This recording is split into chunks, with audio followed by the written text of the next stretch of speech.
Speaking Chinese can be hard, but it doesn't have to be. Today, we're going to go over 5 things that you can start doing when you're speaking Chinese to help you sound more natural. The 5 things that I chose today are things that I've noticed students of my own have made mistakes on in the past couple years. We'll talk a little bit about tone and a little bit about pronunciation. Basically, if you follow these 5 things and start putting them into practice in your own speaking, you should start sounding more natural pretty quickly. Alright, we don't want to spend too much time on the intro, so let's go ahead and get started. The first thing we're going to talk about is consecutive third tones. So the third tone is the dipping tone, where you start high, go low, and come up high again. Something like ah. Now something that some new learners might not be aware of is that in Chinese, when you have 2 third tones in a row, you don't need to dip all the way down on both syllables. You just need to dip on the second syllable. The first syllable is actually going to turn into a rising tone. So let's take a look at an example. 我想. So individually the characters are 我, I, 想, want or think or miss, depending on the context. And so regular logic would make you think that, okay, these are both third tone, they should both be dipping. But that would sound something like 我想. It's kind of hard to do 2 third tones in a row, and especially when you have a bunch of them back to back, it's going to get pretty hard to do. So instead of doing 我想, we do 我想, 我想. Let's take a look at another example. So again, we're not going to be saying 很好. We say 很好, 很好, which means very good. There are a lot of combinations that have 2 third tones in a row. So next time you try to say one, make sure you remember this rule. Try to make the first syllable that has a third tone a rising tone, and make the second syllable a third tone as it normally would be. So remember, 很好. Alright, the second thing that we're going to talk about is 不 with a following 4th tone. Let's take a look. Here we have the word 不, which means no or don't, depending on the context. So if you're answering a yes or no question and you just simply want to say no, you can say 不. You can also use 不 with a verb to make the verb negative. Let's take a look at an example. 我不要. 我不要. 我, we know, means I. 不 means don't. 要, want. Normally we would have 不 in 4th tone, which is the falling tone, and 要 also in the falling 4th tone. But instead of saying 不要, it's 不要. So the 不 becomes a 2nd tone. I don't know if you're starting to see a pattern as we did with the last thing we just talked about, but this one in 不 also becomes a 2nd tone, just like when we talked about 2 third tones, the first tone becoming a 2nd tone, a rising tone. So 我不要, 我不要, I don't want. So if someone is offering you something and you want to politely say, no thank you, 我不要, 谢谢. Here we have 不用, 不用, not 不用, 不用. So 不用 means no need. 用 literally means use, but 不用 is another way of saying no need, don't need to do something, or I don't need it. Now when talking about what things are and what they're not, if someone makes an observation and you want to point out, oh, that's not actually that, you can say 不是. So again, 是 means to be or is, something is. 不 is the negation. So not 不是, but actually 不是. For example, if I say 我是老师, I am a teacher, 我不是学生, I'm not a student.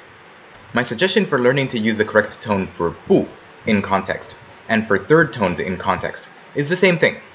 You should learn them in context. So learn full phrases that you want to say and learn the correct tone for the words in those phrases. So don't try to memorize individual tones of words.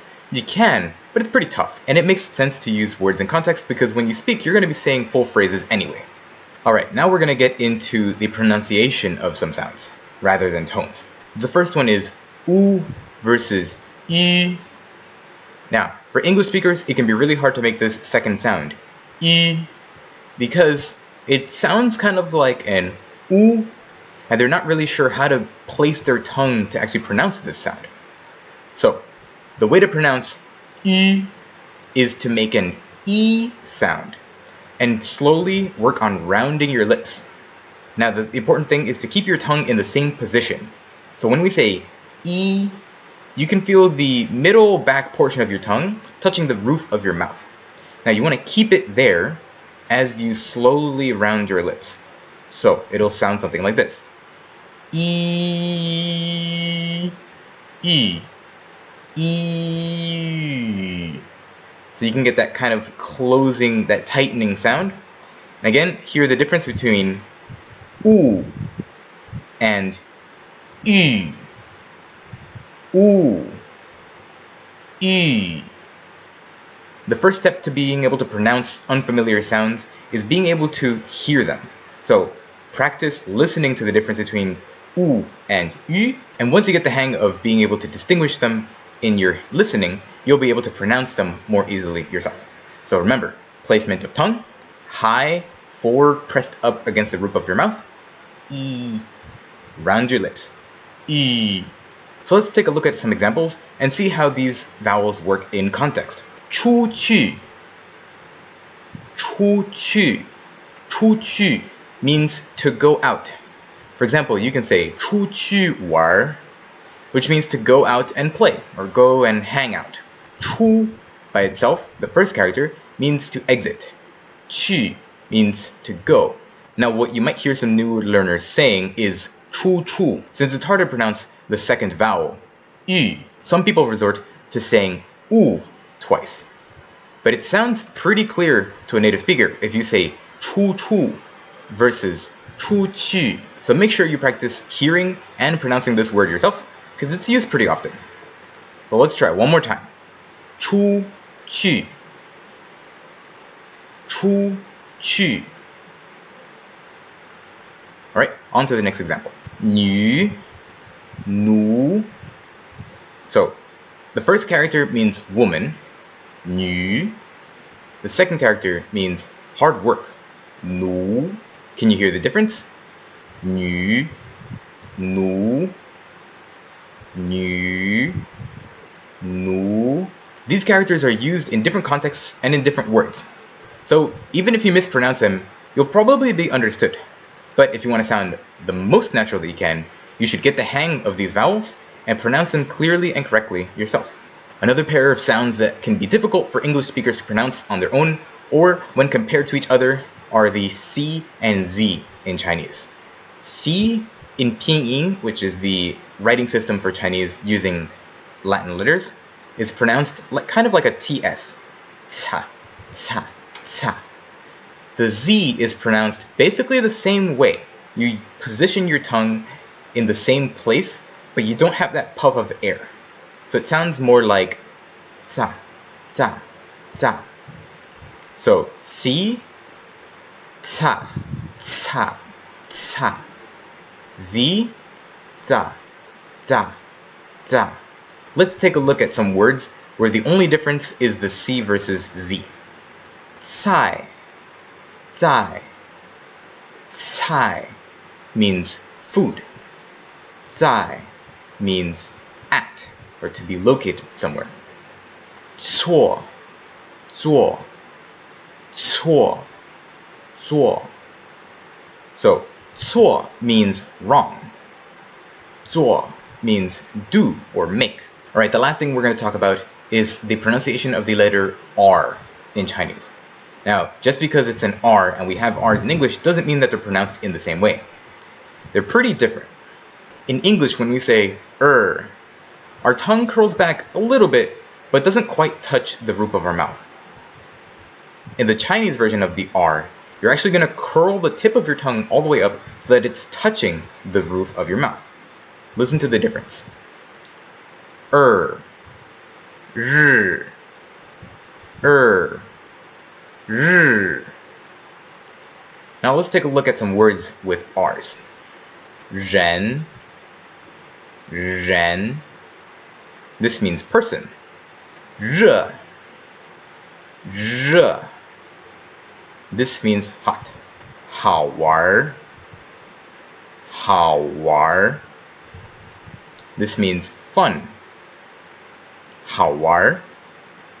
Alright, so now that we've talked over the 5 things that I want you all to work on, I have some final tips for you for how you can start implementing these things into your own Chinese to sound more natural. First, I mentioned this a bit before, but I'm going to go into a bit more detail. You need to be able to differentiate the sounds in Chinese between other sounds that sound similar. For example, if you have the C sound, the ca, and the Z sound, za. First, you need to be able to hear the difference between the words, and then, once you're familiar with them and understand that they are in fact different sounds, you'll be able to pronounce them more easily yourself. Same thing with u and yu. The first step to being able to pronounce new things is being aware of their existence at all. So, when you're listening, it can help to also be reading something, to be looking at a transcript, so you can see how the difference in writing comes out as a difference in spoken language as well.